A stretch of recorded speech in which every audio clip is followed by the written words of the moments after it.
Tapi kenapa kita sering sia-siakan ayah kita yang sholat, tapi ayah nggak punya ilmu yang berjasa buat kita.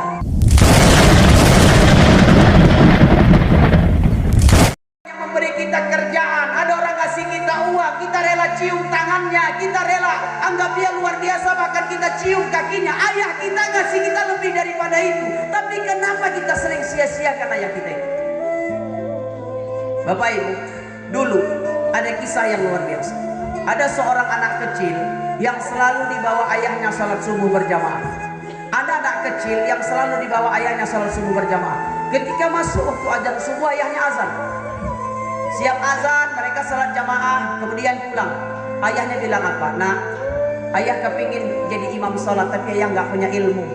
Ayah kepingin khatib di atas mimbar, tapi ayah nggak punya ilmu. Tapi suatu hari ayah kepingin kamu, nak, nanti yang melakukannya buat ayah. Kamu yang jadi imam, kamu yang jadi khatib. Itu kata ayah. Ketika anak itu kelas 4 SD, Pak, ayahnya meninggal dunia. Ketika anak itu kelas 4 SD, ayahnya meninggal dunia. Tak ada lagi ayah yang membawanya salat subuh berjamaah. Kenapa? Ayahnya sudah meninggal dunia. Tapi hari ini ayah itu mungkin bangga. Kenapa? Karena anak kelas 4 SD itu hari ini sedang berdakwah di hadapan Bapak Ibu sekalian. Anak kelas 4 SD itu yang kehilangan ayah, hari ini sedang berdakwah di hadapan Bapak Ibu sekalian. Dia sudah menjuarai dakwah sampai tingkat nasional, berdakwah hampir seluruh keliling Indonesia. Ini harapan ayah. Bapak Ibu, gak semua anak diberikan kesempatan ketemu dengan orang tuanya sampai dia besar. Tapi kalau Bapak Ibu diberikan kesempatan itu, bahagiakanlah orang tua. Orang tua tuh gak minta banyak dari anak-anaknya, gak minta. Bapak Ibu gajian bonusan, orang tua itu gak minta uang bonusan semuanya, enggak. Tapi adalah yang kita kasih. Baju murah yang kita beli kepadanya akan selalu dipakainya. Dia bilang, ini anakku yang beli. Dengan bangga dia bilang, padahal baju itu gak ada apa-apanya harganya. Pak, ada mantan istri, ada mantan suami, tapi sampai kapanpun gak akan ada mantan orang tua. Sayangi orang tua kita kalau mereka masih ada. Begitu juga dengan emak. Ibu tuh luar biasa.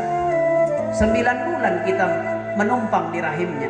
Dilahirkannya kita bersimbah darah, bertaruh nyawa. Jaganya kita siang malam. Kadang-kadang malam dia gak tidur karena takut kita digigit nyamuk. Insya Allah, emak itu yang berjasa buat kita. Sayang emak itu yang membesarkan kita. Tapi coba lihat, banyak anak laki-laki sekarang gara-gara membela istrinya caci makinya emaknya. Berapa banyak perempuan sekarang gara-gara membela suaminya dibentaknya, dimarahi emaknya, ayahnya. Kenapa Ustaz? Karena mereka nggak paham, mereka nggak tahu. Sholat kalian kerjakan, puasa kalian kerjakan, zakat sedekah kalian keluarkan, bahkan haji kalian berulang-ulang kali. Tapi sering kalian sakiti hati orang tuamu. Surga gak akan kau dapatkan, saudaraku, gak kau dapatkan surga itu. Bapak Ibu yang dimuliakan Allah, Nabi katakan apa? La'anallah man sabba abahu, la'anallah man sabba umahu. Allah melaknat orang durhaka kepada ayahnya, dan Allah melaknat orang durhaka kepada ibunya. Terakhir, di ujung dakwah ini antarkan kita semua dengan kisah yang luar biasa dari seorang laki-laki hebat yang hidup di zaman Nabi, namanya Uwais Al-Qurni. Nabi sangat mencintai Uwais, padahal Nabi gak pernah ketemu dengan Uwais. Kenapa? Karena Uwais memiliki seorang ibu dan dia sangat menyayangi ibunya. Suatu hari ibunya berkata, Uwais, ibu ingin berangkat ke Mekah, nah, ibu ingin melaksanakan ibadah haji. Uwais gak tahu dengan apa diberangkatkannya ibunya. Harta dia gak punya, unta dia gak punya. Pak, Uwais gendong mamanya ke Mekah. Dia gendong maknya ke Mekah 3 bulan lamanya. Bahkan bahunya sampai lecet dan berdarah karena lamanya menggendong ibunya ke Mekah. Setelah itu, kabar itu disampaikan kepada Rasulullah. Ya Rasulullah, sungguh Uwais Al-Qurni telah menggendong ibunya ke Mekah ya Rasul, 3 bulan lamanya. Bahkan bahunya sampai lecet dan berdarah karena lamanya menggendong ibunya ke Mekah. Sudahkah semua itu impas kalau dia mau membayar dan menggantikan kasih sayang orang tuanya kepadanya? Apa kata Nabi? Jangankan seorang anak menggendong orang tuanya ke Mekah, andai hari ini ada anak yang menggendong orang tuanya mengelilingi besarnya dunia ini, semua itu tak sebanding kalau dia mau membayar kasih sayang yang diberikan orang tuanya kepadanya. Bapak Ibu, kalau orang tua kita hari ini sakit jauh pulang, teleponlah dia, tanya kabarnya. Dia rindu dengan kita, dia rindu. Dia mau nelpon kita, dia takut. Kenapa? Nanti istri kita salah paham, pikirnya minta duit. Dia mau nelpon kita, dia takut.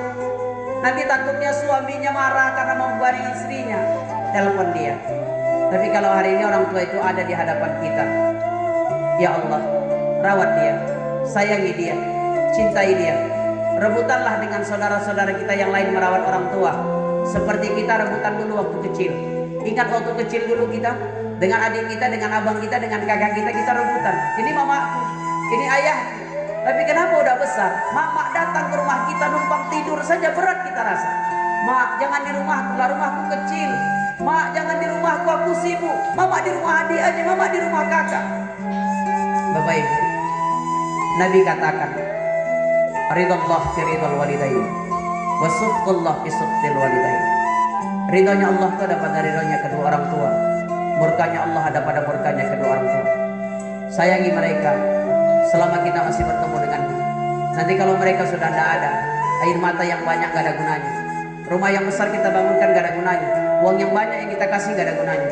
Sekarang bahagiakan dia, bahagiakan dia semampunya kita. Buatlah ia bahagia, dia bahagia pernah punya anak seperti kita. Bapak Ibu, mari sejenak kita berdoa buat orang tua kita. Semoga Allah menggolongkan orang tua kita jadi orang-orang yang beriman dan bertakwa, karena kita ingin bersama mereka bukan hanya di dunia, tapi juga nanti dalam surganya Allah.